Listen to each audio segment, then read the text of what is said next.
Hey guys, welcome to the shop. So today we're looking at kind of baby's first precision measuring, mostly geared towards gunsmiths.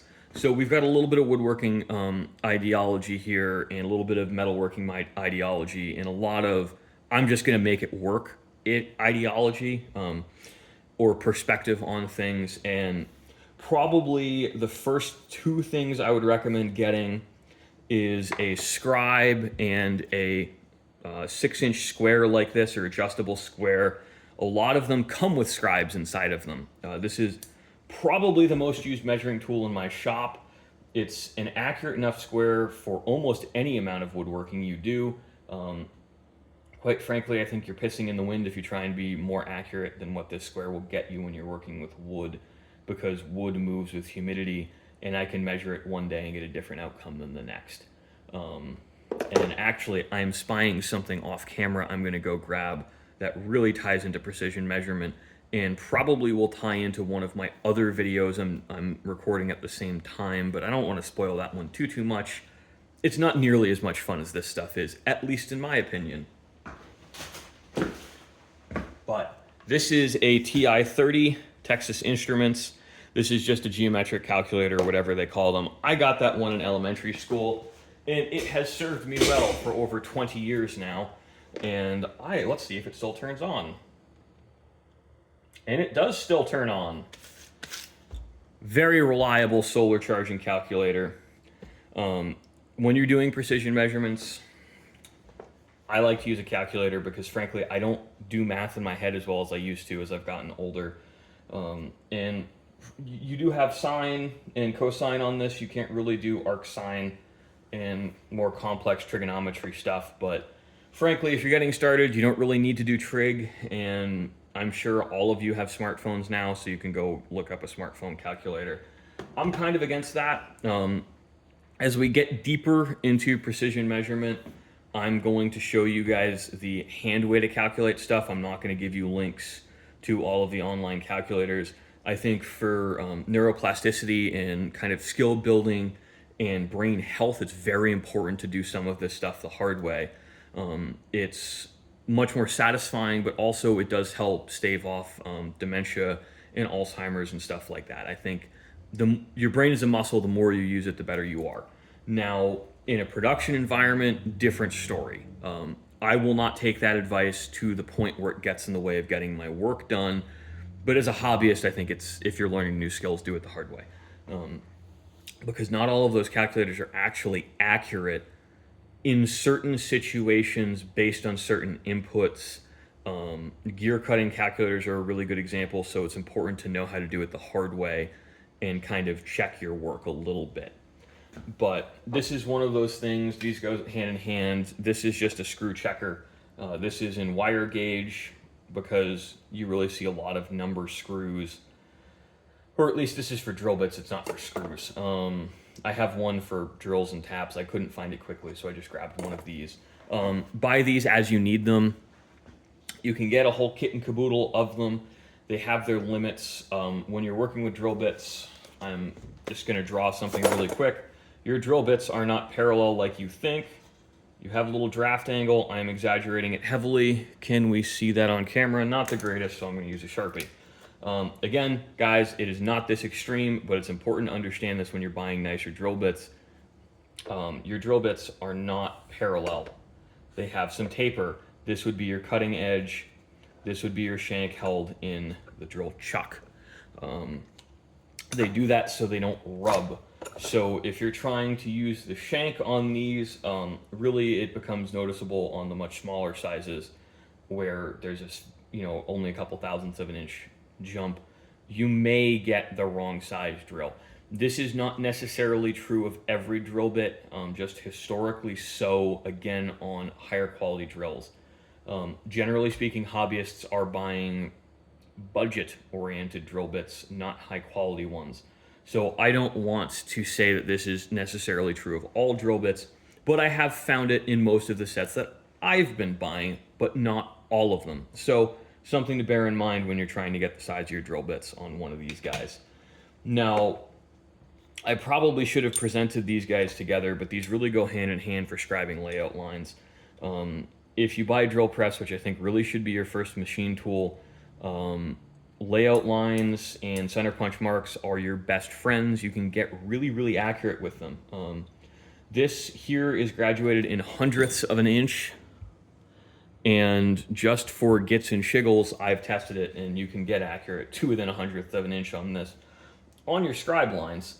But practically speaking, I think 64ths is really as fine as I bother going. Oftentimes I'm only going to use a tool like this to 32nds of an inch. I think that really is the sweet spot, where once I'm going finer than a 32nd of an inch, I will show you my next tool and give you a little bit of talk on why I use that. Now, excuse me while I brain fart my way into this so I can get my 32nds of an inch so it's most legible. This one is a little bit fussy to get your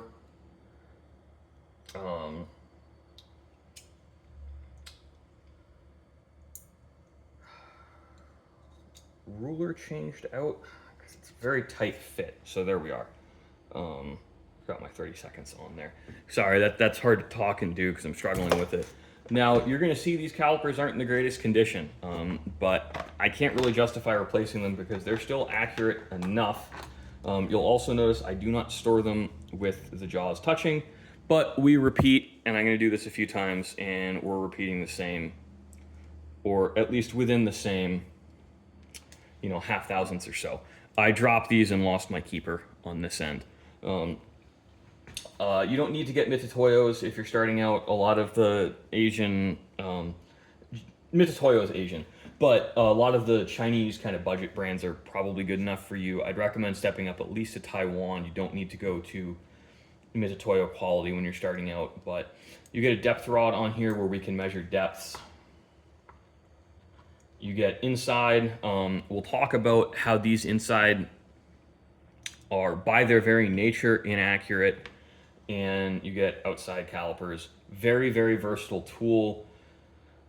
When we're stepping up above a ruler and scribe, I think this should probably be your first purchase, where not necessarily Mitutoyos, but looking at versatility and what they bring to the table, these are extremely important. These do live in the case because I've dropped them twice. I don't want it to be a third time. So we're going to put these off to the side. Calipers are super duper important. But again, for most hobbyists, you don't need them. For the accuracy you're working to, you can still do it on a square, and you don't need to buy more shit. I think when you're a hobbyist, spend your money on materials, the tools will fall in place. The trend I'm seeing on YouTube is a lot of YouTube machinists, they like buying the tools, they don't like using them, and they use them for one project where they didn't actually need them because their goal is acquiring the tools, not acquiring the skills and doing the stuff. I'm much more on the let's do the stuff side than acquire the tools, and I present my videos as such. But again, you could probably get away with a simplified version of this. I just don't like keeping track of multiple versions, where this is a 4 to 84 inch threads.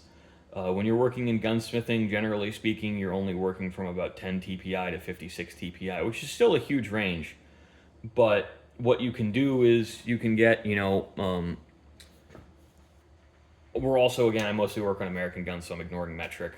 Excuse me, metric guys, I'm sorry. But you can just get some screws, mark them, and eventually you'll know what 40 and 48 TPI looks like. You see a lot of 8x40 screws, or 6x48 screws, excuse me. I see a lot of 8x40 screws right now because I'm working on a lot of Marlins. But, we're going to get into some stuff you don't really strictly need so much, but is nice to have now. And we're really trying to keep this tight and concise. We're going to do a very deep dive into metrology over time. I think once this video series reaches its natural conclusion, or I just get bored of making it and want to do some more chewy technical content. But I like these kind of introductory videos because I really like introducing people to new things. It's been an area of interest my whole life. This is a carbide scribe. This is just a nicer version of a scribe like this. I work with a lot of 4140 pre-hard, and if I don't put the die cam on thick, this can struggle on that. If you're working with a lot of mild steel and brass, it doesn't matter. Center punches, guys. Automatic center punch, manual center punch. You don't really need this. It's nice to have. But when we're looking at doing a lot of layout, dividers like this are extremely useful. And actually looking at these on the bench inspired me to do a whole video just on fractions, because when we look historically on a lot of older firearms, you'll notice almost all of their measurements work out to be even fractions. And that's because I think that intuitively fractions are easier to understand than decimal inches.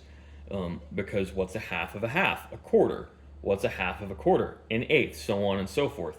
And, when you're training people with a middle school education, it's easier to get them to understand fractions than it is to understand decimal inches. Decimal inches. I sound like Mike Tyson today. But, when we're looking at layout, I've talked on this and harped on it. You don't need die-chem. If you can get kind of close, you can just use a Sharpie in color and get your scribes that way. Red Sharpie works a little bit better than black, again, depending on surface you're working on. And you can use a depth gauge like this. These are nice to have. I very rarely use it because I have my calipers. But there are situations in really abrasive, dirty environments, like I'm working on cast iron, for example, where I'll use this to get myself close. And, when I'm doing roughing, because this is going to be accurate enough, I can get to within a 30-second roughing. I'm just oversized, finish, then I'll use calipers or a depth mic to get closer, and I'll preserve those and get less abrasive garbage in them. That's one example. Stock inletting is actually where these shine. The narrow depth rod, and also really just only having to be able to read to 30 seconds of an inch on this, I think is beneficial, because you stop trying to be more accurate than you need to be and more accurate than you reasonably can be. I think that's something that happens a lot with hobbyists, is they'll get a micrometer like this, which nominally reads in 10,000ths of an inch, without understanding that they don't have the skill set to even read the micrometer to 10,000ths of an inch, and we'll talk about that at the end.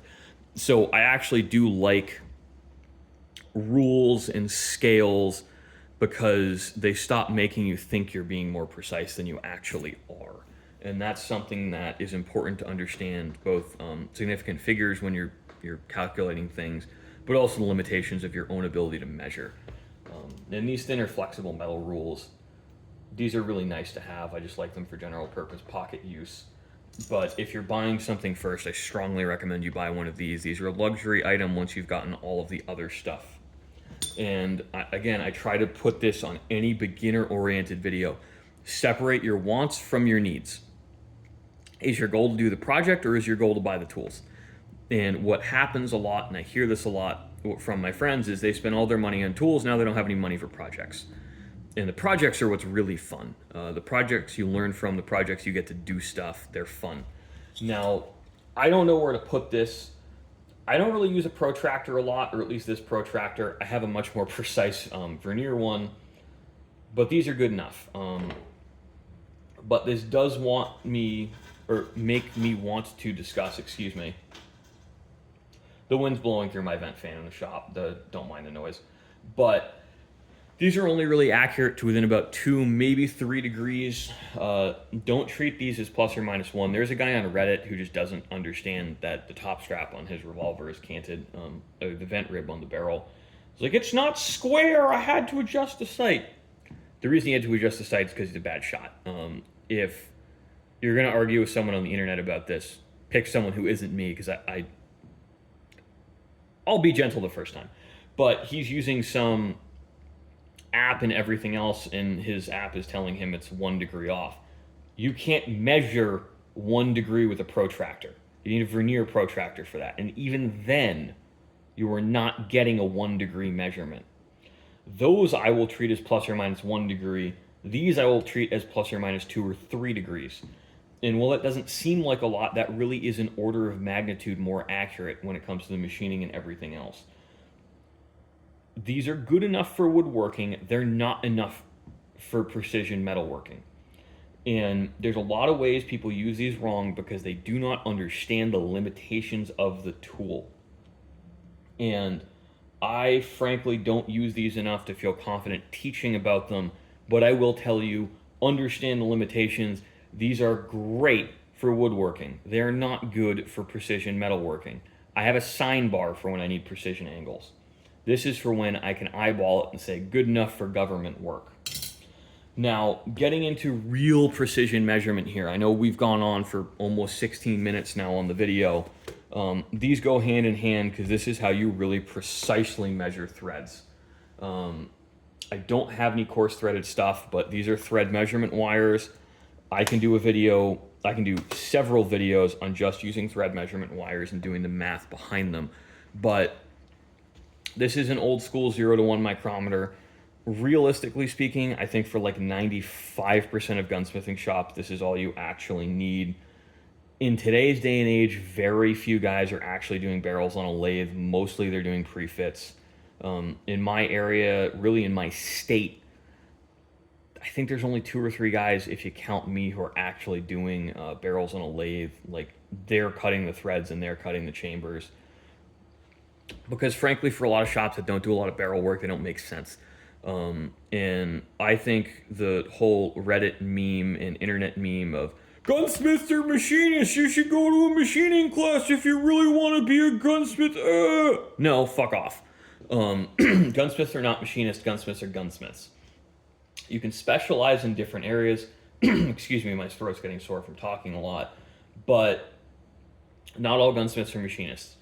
When we look at the American Custom Gunmakers Guild, they have a lot of specializations. I'm just going to go off the ones I can remember. Excuse me, while I count like a European.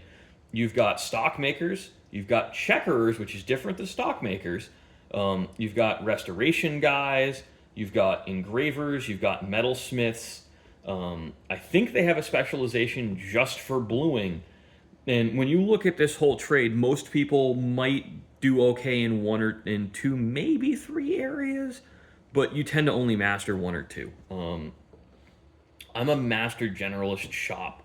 I don't work at the kind of like national, global, international level in any one area or in any area, but I'm very good at most of them, and I can certainly compete at the regional level. And that's kind of, I like being there because it's a little bit less stressful, I think. But and this is, we're getting beside the point, guys, but don't think gunsmiths are just machinists. Machinists don't really necessarily know what they're making. They get a print put in front of them and they know how to reverse engineer it, or they don't know how to reverse engineer it. They know how to make that part. They don't know how to do inspection. And they tend to only know how to do it with special fixtures. My shop really is the exception, not the rule, even among people who have a milling machine and lathe in the kind of goofy shit that comes out of here. But I'm getting away from that really, guys, because when you look at professional gunsmithing, there's very little money in that, unless you're working on $50,000 or $60,000 guns. But my shop doesn't have the reputation to really command those prices, so I don't try and compete in it. And we're getting sort of off into the weeds here, but gunsmiths are not machinists, so I'm kind of steering clear on the beginner stuff of machinists' tools and trying to focus more on the realistic hand tools and workbench stuff, which frankly covers about 70 or 80% of the man hours in my shop, even though I have machines. Because again, I want to look really at a wider perspective. We're doing this for hobbyists. I don't want to pigeonhole anyone and have guys hyper focus and wind up buying, $50,000 or $60,000 in tools they're never going to use. It's just, we're going to try and keep it tight and concise on the material topics. We won't necessarily keep it tight and concise on the story time. So thanks for watching, guys. I really hope you enjoyed this video. We will do deeper dives, and the deeper dives are going to be predicated on what commenters comment on, and we'll look at those. Metrology is really, really, really interesting, but it gets really chewy and overwhelming if we let it. So we're not going to let it get chewy and overwhelming. We're going to keep this bite-sized for you guys.